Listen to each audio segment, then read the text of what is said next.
Hey everyone, this is Josh Newville, And this is Steven Shutter. and we are the Wild Minnesota Podcast. We will be coming to you with episodes about everything outdoors. We hope you enjoy. Happy hunting and safe travels. Welcome to the Wild Minnesota Podcast episode. This is me, Steven Shutter, with Thomas from ViorOutdoors. We're gonna do a little chat today, just get the profile of Thomas and what he's been up to. I met him via a giveaway that he was doing. I got hit up by Scree, hit the link, went in and put my email in for the giveaway. And at the end of the live, Thomas offered up any advice that he had from how he was doing the giveaway, and I jumped on it, and we got to talking, and kind of was a good talk that first time, and we decided to do an episode. So here we are. So Thomas, take it away, man. Yeah, so we just ran a giveaway. It was a free giveaway. It was pretty fun. We got a lot of people that were interested in it, but essentially like what we were doing is starting Vior, which is going to be a company dedicated on like revitalizing the outdoor life, hunting and fishing. Hunting is kind of my passion. And my day job is marketing. So I kind of brought marketing in with my past experience with hunting and just kind of started Vior to revamp that. We got some pretty cool programs where we're going to be giving away hunts and fishing trips to veterans and a youth hunter and things like that. So it's going to be pretty cool. It's not quite nonprofit, but it's going to be pretty dang close to nonprofit. We're going to be making a lot of donations to like Rocky Mountain Elk Foundation and the Mule Deer Foundation, and Awesome. paying for vets and stuff to come out and hunt with us. And right now we have a youth spike tag that we're giving away. Oh man. Yeah, no, that one's going to be really cool. So we're going to have them come out to our hometown in Oregon, and we'll pay for him to come down with a parent or a legal guardian or whatever. And then we'll hunt for the full 9 days till we get one. And I've had that tag like 5 or so times between our family, and we've always gotten one. So it'll be a really cool time. Oh, that's really fun. And that's cool coming into it, knowing with that experience and that knowledge of the area too. It just makes it that much more fun for you guys going out, and then for the guy getting the win of the hunt to go out and do that with you guys. Yeah. No, we're pretty excited. It's going to be interesting because I haven't ever done a youth hunt like this before. Mm-hmm. So that'll be, I mean, I've helped my brothers and stuff, but that will be really cool to meet them and get out and explore the nuance with that, because we're going to try to get a first time hunter. So not just a youth, but a first time youth. Yeah, that's awesome, man. That's super cool. And that's just so everybody, whoever's listening, I know it's not like this huge crowd, but so that everybody knows, it's Vior, VIOR Outdoors, and you can find them I found them on Instagram. You got Facebook. What other platforms you got that people can find you on? That's it for right now. And I guess we have a YouTube, but I haven't posted any videos. So same here, man. This will probably be one of the first videos we upload, dude. Yeah. I kept telling my buddy, I was like, man, we got to do like an introduction video, so like we can just start with something. And he's like, yeah, man, we just never get around to it. It's just like I got a page up. I can't even look and subscribe on it because there's no videos on it. Man, I mean, I've got almost 100 subscribers and no videos. Nice, man. Nice. Yeah. All right. But So anyways, I wanted to find out from you, kind of give it to me from the beginning, man. Where did it all start for you? so the origin is a pretty funny one. I lived for 2 years in the Philippines. Wow. So yeah, and that's, for those of you who don't know, it's an island right below Japan. It's kind of by Singapore, Malaysia area. And I was down there for a couple of years. And when I was down there, I was roommates with 2 guys. And those 2 guys, one of them was a hunter. One of them had never gone hunting before, but had always kind of wanted to. And I remember we would stay up at night at the like on the floor, which was just a concrete floor. and we'd put our mattresses or, cardboard, whatever we were sleeping on down there. And we'd have to sleep kind of next to the kitchen because we'd get these rats that would come into our house at night. And they were big rats. I mean, they were like 16 inches, not including the tail. Oh man. Yeah, no, you'd walk through the markets and stuff, and they'd be attacking dogs and fighting dogs for food. It was like the Princess Bride.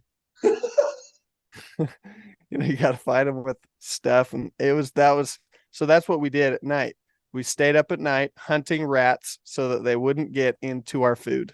That was pretty cool, pretty interesting experience. But through that, I got to talking with my two roommates, and he asked us, the non-hunter asked us if this was anything like hunting, and we just kind of chuckled and laughed because it's nothing like actually hunting. But so then we got into the conversation of, when we get back to the States, we should do something together, like we should go hunting and stuff. And so we did end up going coyote hunting, and it was a pretty neat experience.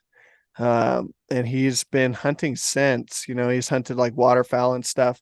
And so that was kind of like the origin of where I kind of wanted to do it. And then I was reading a book. It's a marketing book, so it's a pretty boring book, but I was reading a book where he talks about starting a company with a giveaway. And that's kind of what I specialize in with my day job. And so I was like, well, I might as well start with a giveaway.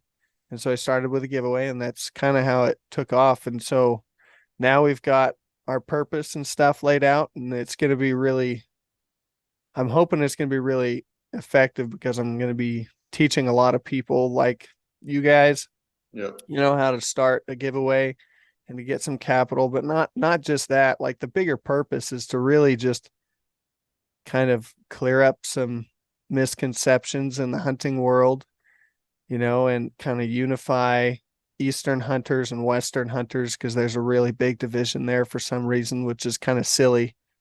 You wouldn't think that hunters would fight hunters, but most hunters fight other hunters that have similar beliefs rather than fighting like vegans or vegetarians that you would perceive as the enemy.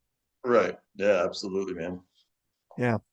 So that's kind of my whole purpose, and how we got started is pretty interesting. Yeah.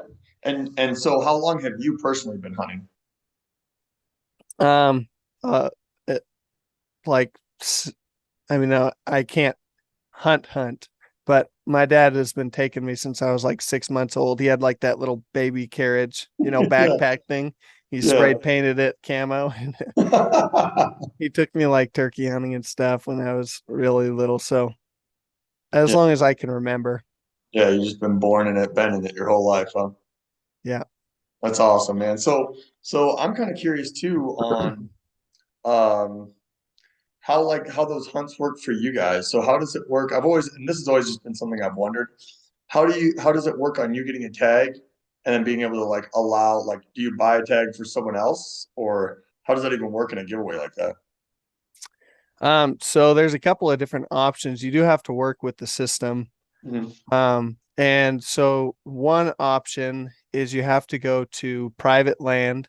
And if you own enough private land, then they give you tags. They're called in Oregon, they're called landowner tags. Sometimes they're called damage control tags. And so they give you, whatever state you're with gives you a certain allotment of tags. You can have 3, 4, 5, 6, and you can sell those tags. You can use all those tags yourself. You can give them to friends. So if you have someone that you know of that has a big enough ranch or whatever and is getting elk pestering their property or whatnot, then you can get tags like that. Man, that's pretty cool, man. So then is that what you guys are doing, is private land and you're getting like landowner tags? Not yet. Okay. I've tried to make some calls, and I think we have one where we're going to be doing a big bull giveaway for a youth hunter. But a lot of those private landowners are just going to want like youth or first timers in there because, that's kind of like the only experience that would really make them want to give you a tag rather than keep it themselves or give it to a family member or something.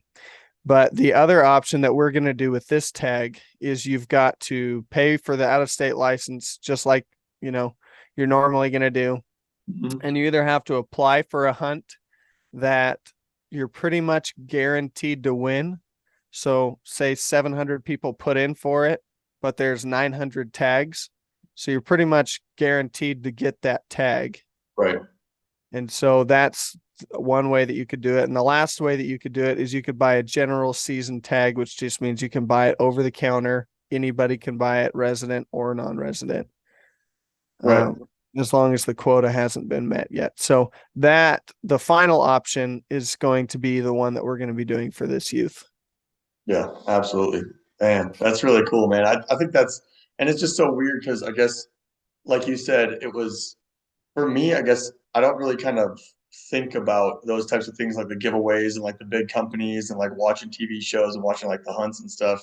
That all just kind of seems like everybody talks crap about it. It's like, yeah, man, it's easy to kill like put your tag on a privately like managed ranch or something like that. But I think this is extremely cool that you're being able to like offer that opportunity. And I think we had talked about it on our first talk together about you're not even like in it for the money or anything like that. You're in it for like the community. And I think that was something that honestly kind of pushed me away from it initially. I started waterfowl hunting in like 2015, and there was a couple, like I never really got into any interactions, and like we tried to stay away from people that are already parked at like the DNR land, so we're not like stomping on people's feet. But man, some of the stories I'd heard and some of like the how people would interact about it, like it's my area, like why are you here kind of thing. That was Yeah. really kind of off-putting. And I was like, man, that was what I wanted to do with that's why I wanted to join with my buddy Josh so bad on this podcast was I love like projects. I'm doing my MBA for project management, and I love like getting with people, setting a goal, getting to that goal, and just like crushing it and seeing like the reward and the success on someone's face at the end of it. And for not for myself, but for like the sake of everybody, for like the sake of the greater good kind of thing. And that's what I really kind of took away from it. And it's just there's not a lot of times like it's funny, man, because I was almost hesitant to reach out to you after the giveaway. I was like, man, this just seems too sketchy, dude. There's Yeah. it's just people don't have faith in humanity of like people just being good dudes kind of thing, and it's just I think this is a really cool opportunity, and I definitely wanted to, like I said, I wanted to reach out and be able to find out more about it and just talk to you more about it just to see what your perspective is. But I'm just really appreciative that I reached out and found a guy like you because I want to be able to take this for this podcast and do it back in Minnesota because we already talked about doing something where it was like just like get 10 or 15 dudes and do like a little like $20 buy-in, do like for archery, do like a shoot to see who pulls like straws kind of thing and like divvy out like different public areas and like do it obviously based off of like the honor system, but it'd be cool, man, like a race against time, like a 4-day weekend and see whoever like takes down the biggest buck or whatever, or like, Right. something like that Yeah, where you no, can that would be like cool.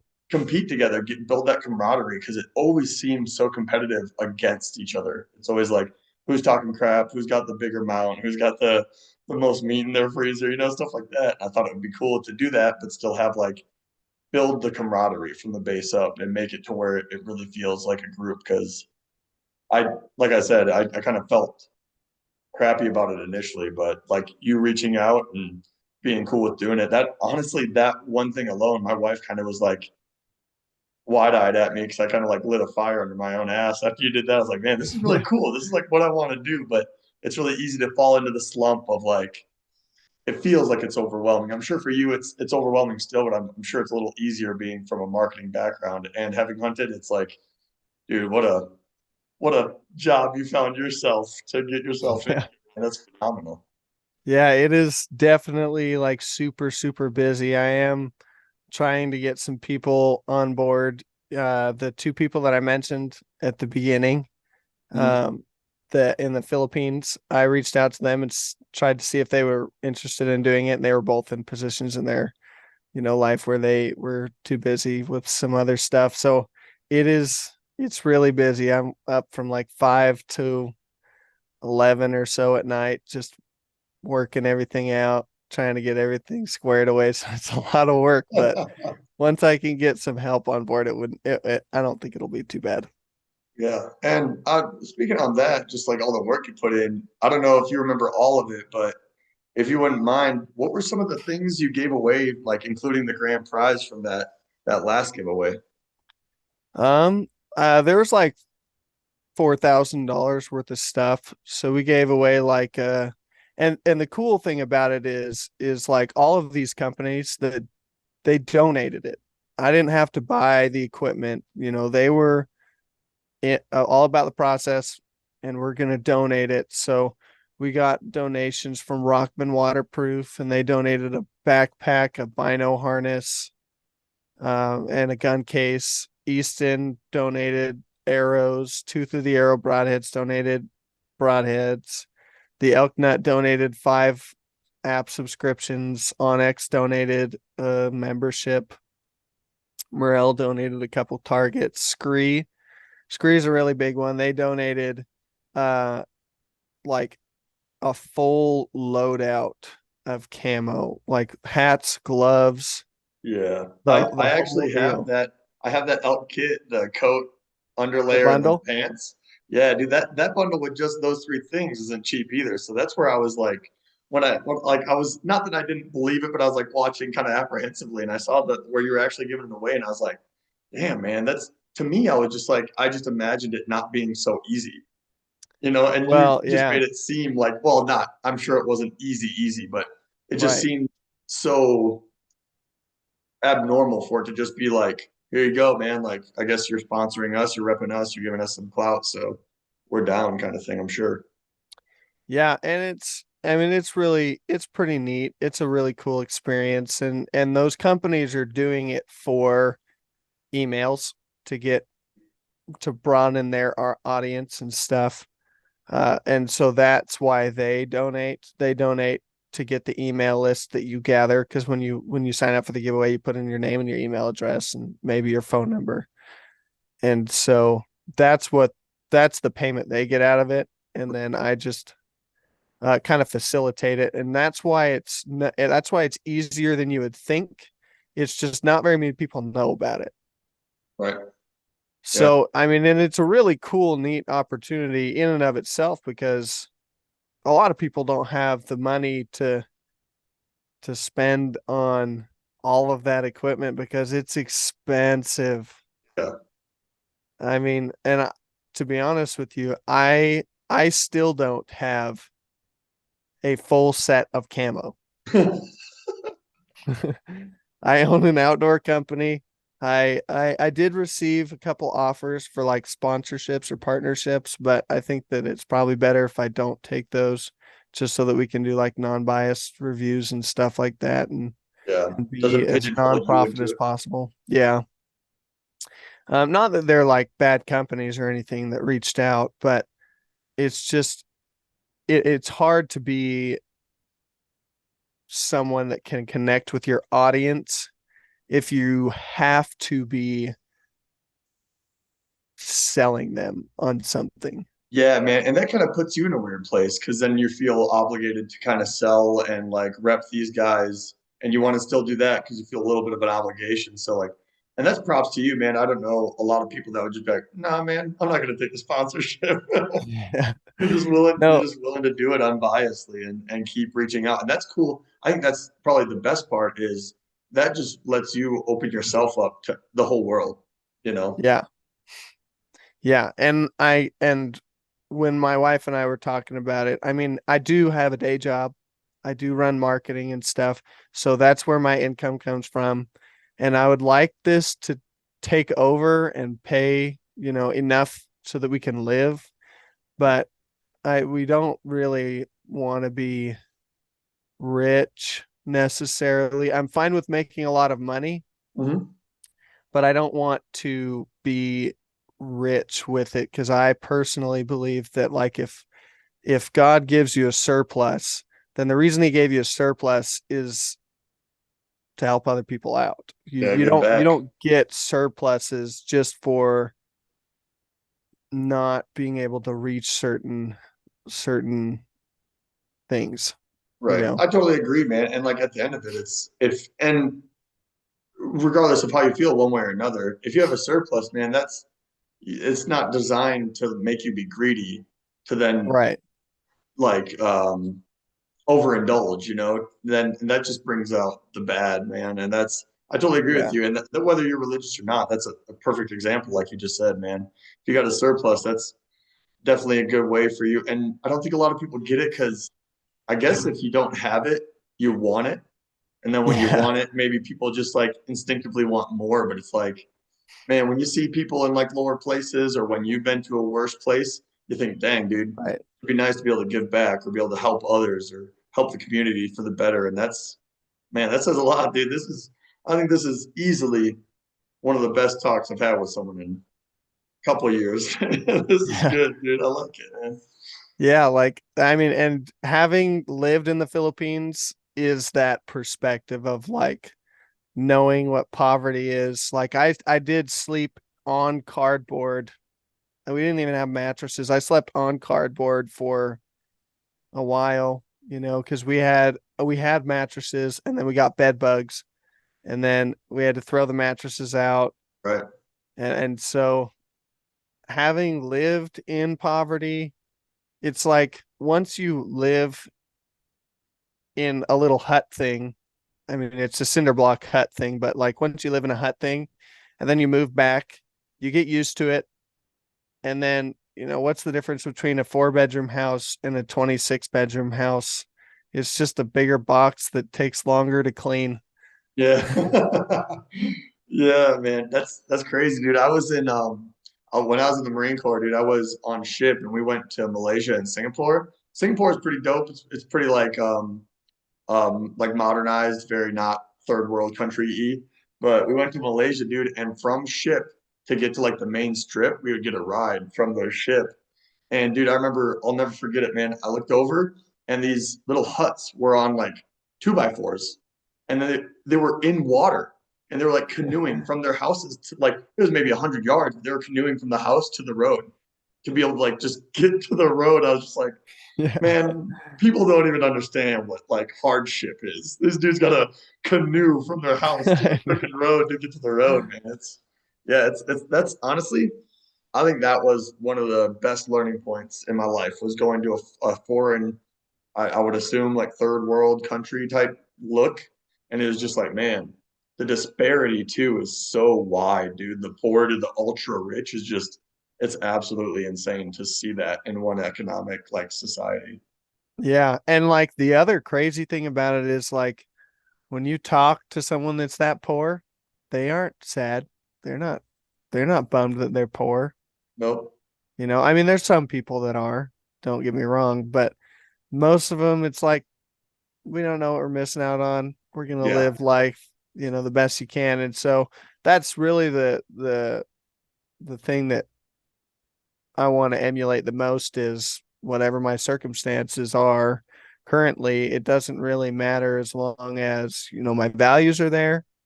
I'm working hard. I'm helping other people. Those are the core things that I think bring happiness, your family, and helping other people. So that's really all I like to do. And when I hunt, I enjoy it a lot and I enjoy being outside.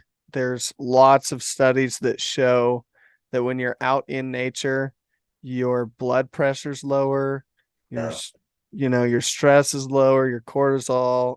I mean, everything is better. Wild game is so healthy for you. Like they did a study. It was a really cool study because I like elk, but uh elk meat is the healthiest red meat on planet Earth.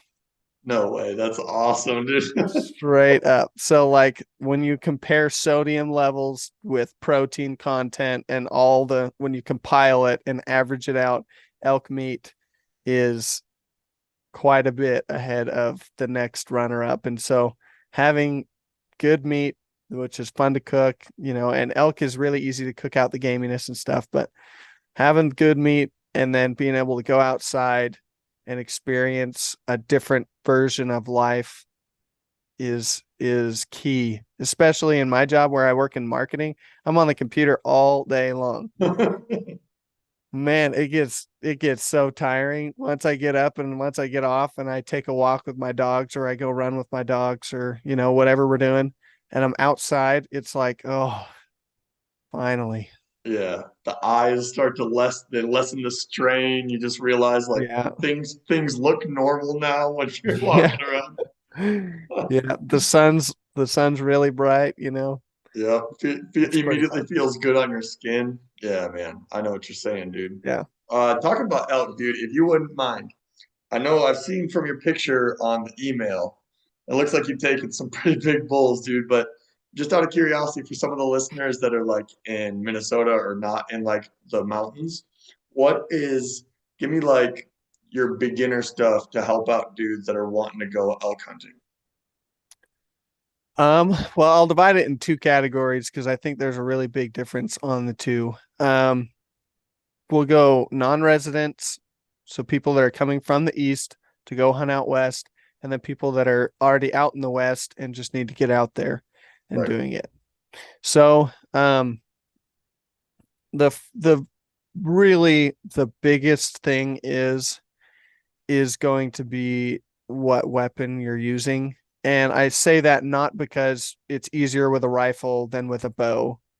In a lot of cases, it's easier with a bow because of the season that you hunt elk in. Just like deer, you've got a rut, and during the rut, they're easy to call in.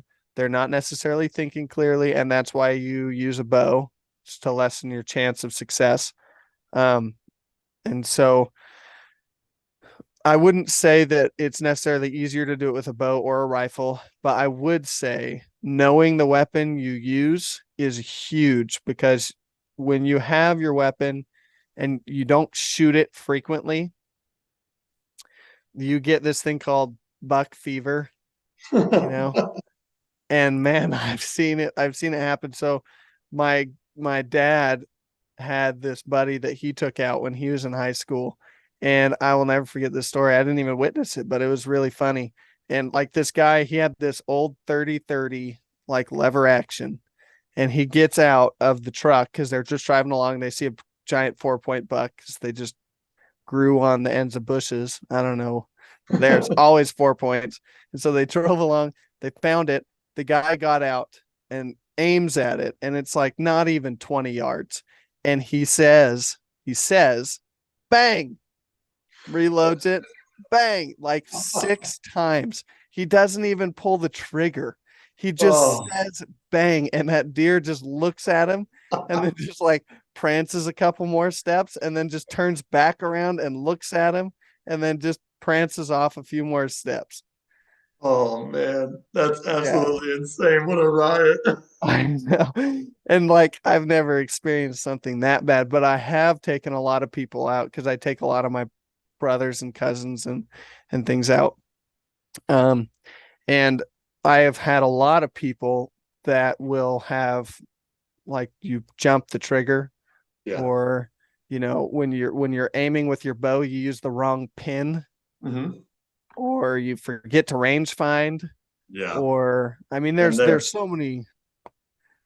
So go ahead. I said, been there. We were turkey hunting, me and my buddy Josh, and he was like, dude, don't range, don't make any movements. And we ranged where the decoys were, and we both shot low, man. We shot at the same time. It was kind of cool. We both shot at the same time. Both shot low because we didn't range them. And it was just like, that was stupid. I know. It's so like, it's so easy to make, those mistakes and stuff. But like, getting out there and shooting your gun or shooting your bow often, Yep. Is going to be super, super crucial, because when you come down to that and you've been shooting a lot, you don't have target panic and you don't have buck fever, and I've seen more people that get their shot but aren't able to make their shot because of that, target panic, or, they've been waiting for so long. And if you wait for something for a long, long time, and then you finally get your chance, you've waited 6 years to come out west to go hunt, and the anticipation is this high, and you don't have the confidence in yourself and in your equipment to meet it, Yeah. then you're always going to get beat out. You'll undershoot it, overshoot, and it only takes one time. But if you're not ready for it, then it's not great. Yeah, right. And there's some things that you can't prepare for, like when elk come in, and if you're going in the rut, it's like that is an experience in and of itself. And if you're not ready for the bulls bugling in your face and just you can hear them coming in, if you're not ready for that, which you can't prepare for that, you need everything else stacked up in your favor. Yeah, absolutely. Man. So that's what I would say is the number one advice. Although it seems weird, that would be the number one advice. For archers, you need to shoot with your broadheads because they do fly differently. Yes, you can get them to fly pretty dang close to your field points, but you cannot ever get them to fly the exact same way. And sometimes that gets stuck in your head. And again, you can have target panic, and mess up your shot like that. So use the equipment that you're going to shoot. I definitely recommend like copper bullets. I know people are going to hate me on this because this is a super controversial topic, but I recommend copper bullets, not because of lead and lead poisoning, but because they penetrate way, way better. Right. They retain a lot of their kinetic energy, and it goes through the animal. And when you retain the kinetic energy through the animal, your energy impact doesn't get absorbed by the outer skin and hair. Right. It explodes on the inside, which is follow what you through. want. Right. And then with arrows, I definitely recommend having super, super heavy arrows. Mm-hmm. I know that it'll slow you down your stuff, but like if you can get your arrows to 700 grains or something, the same thing happens. It just carries through so that you can get an exit hole. But yeah. That's awesome, dude. I appreciate that. That's good stuff, man. And that's something I don't think a lot of people think about too. And something I learned in Colorado was, and I kind of did it not knowing. I went last year up by Wyoming and like Colmont or something like that. It was right on the north side of the national forest. Dude, and I'm not kidding. I walked 10 miles in one day. Just kind of like calling and walking. And dude, it was way too hot. I think they were way higher. We were at like 10, 11,000 feet, man. So we were up there too, but it was just hot. This dude that owns all this land, that loans it out, cows were roaming everywhere, dude. It was just all the worst scenario possible. And yeah, man, I was just walking and calling, and I just didn't know any better, And it's like, you gotta walk, call, hang out for a little bit, let the kind of situation settle, and kind of see what you're doing. And a lot of it was like, it was shitty too because we weren't really hearing a lot. So like, you were hearing artificial bugles, It's like you'd perk up a little bit, and you're like, oh yeah, somebody else. But yeah, man, it just felt kind of like a nature walk where I was looking for poop and tracks, and sometimes that's what it is, man. But it was kind of a bummer not hearing or seeing anything, but it was still a really cool experience. But you're right, man. I don't think people take that into consideration enough, dude. Like, I'll work on at 20 yards, 30 yards, 40 yards, hitting the very, very center, like 10 of a target multiple times. And like people be like, yeah, dinner plate's okay. And it's like, yeah, man, until every human aspect can possibly affect the trajectory of that arrow or that round, And it's like, people don't think about that. You could get to the point where you're saying bang, reload, and you don't know what's going on, man. Like, it definitely just goes right over your head.